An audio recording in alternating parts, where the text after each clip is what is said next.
Ayan, 60-60 lang tayo mga bossing, para makita talaga natin kung ilan yung takbo ng motor. Ay, mali.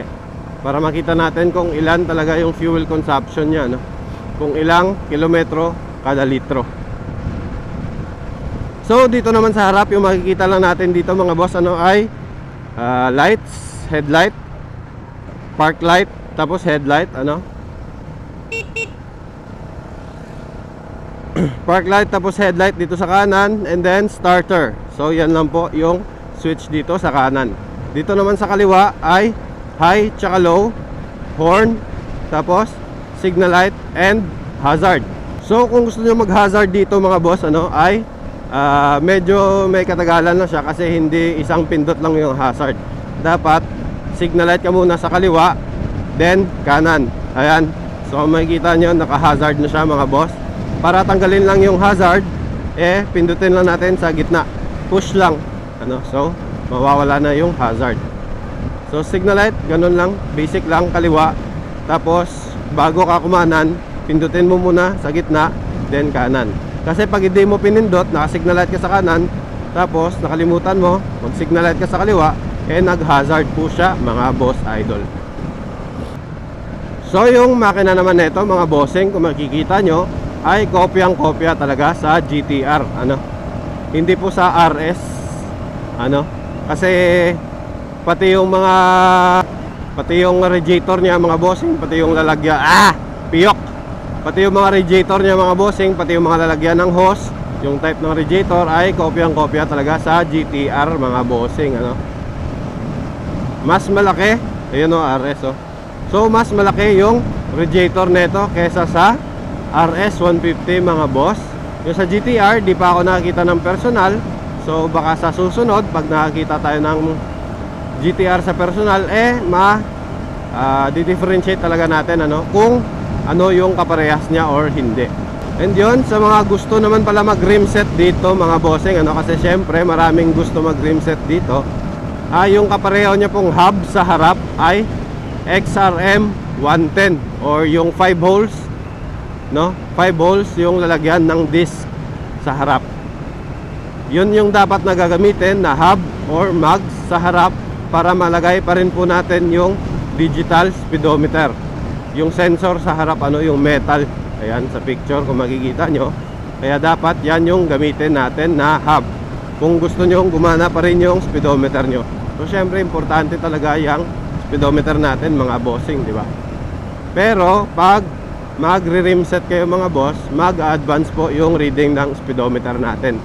Kasi nga nasa harap siya, naka-base yung speedometer.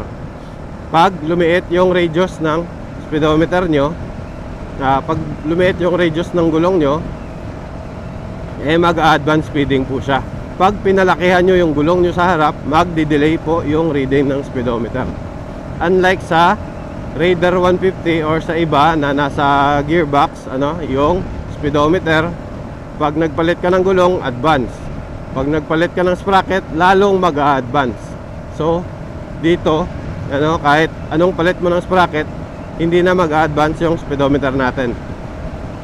So ayan, dito naman pala sa harap, makikita nyo merong glove box mga bossing. Ano, dalawa siya, may space. So pwede nyo mapaglagyan ng gamit.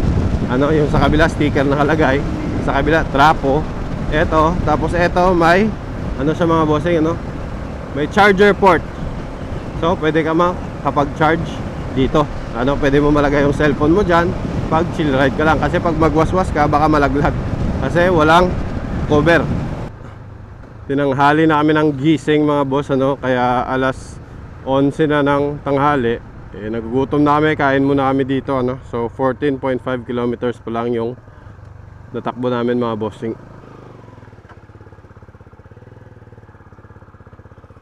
So dahil muna tayo dito mga bossing. Toralettes Rose Gerald Talabahan.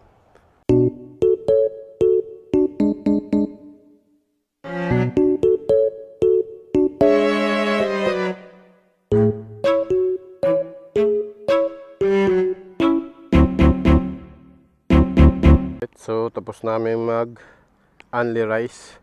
dito kay ma'am. Dito sa Rose Giral Talabahan mga boss. So solid, nakadalawang rice ako. Sarap yung talaba. Fresh na fresh. Para motor natin, fresh from casa. Dumidilim na naman, parang mauulanan tayo mga bossing. So bukid-bukid naman yung dinadaanan natin, no? Paakyat. So ganda ng lugar dito mga boss, hindi populated pero parang may magpe-friendly gauge dito. So napakaganda mag-chill ride dito sa likod ng Gimaras mga boss. Kasi nga hindi populated. Chill lang. Ang ganda ng daan. Dito na tayo sa Cabalagnan.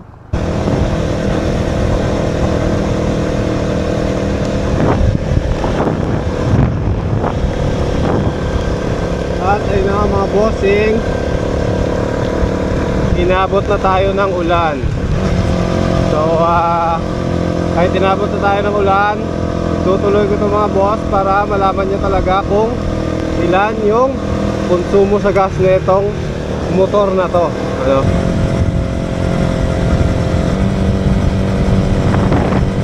Bago, ganta ka, kung kasi 58 ako gali. One day later.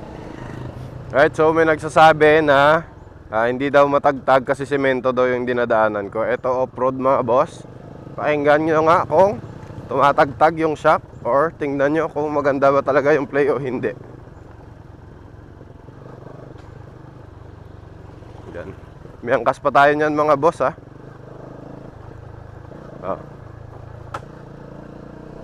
Ano yun?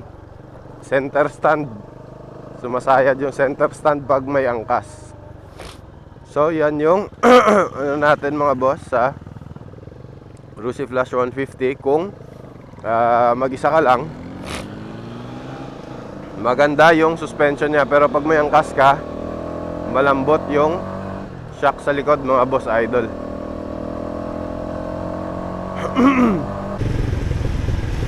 Ito na nga mga bossing, 128 128 kilometers. Tignan natin kung ilan yung naubos na gas.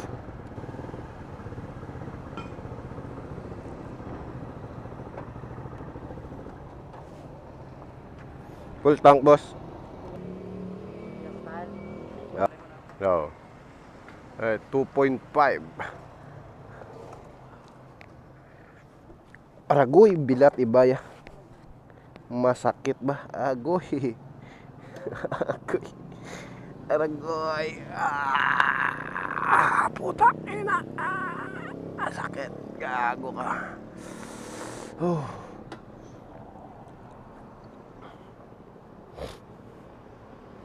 So 2.5 liters mga boss. 128.5 divided by 2.5. So 51.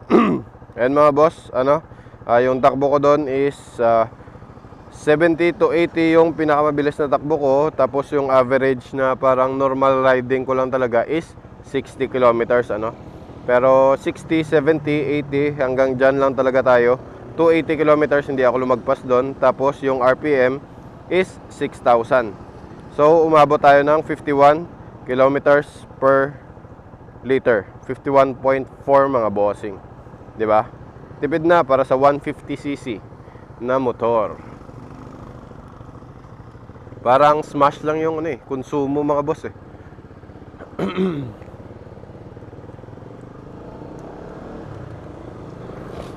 Yung konsumo nga ng smash ngayon na gamit ko mga boss. Parang 40 na lang. Parang 40 kilometers na lang per liter. Medyo medyo lumalakas na sa gas.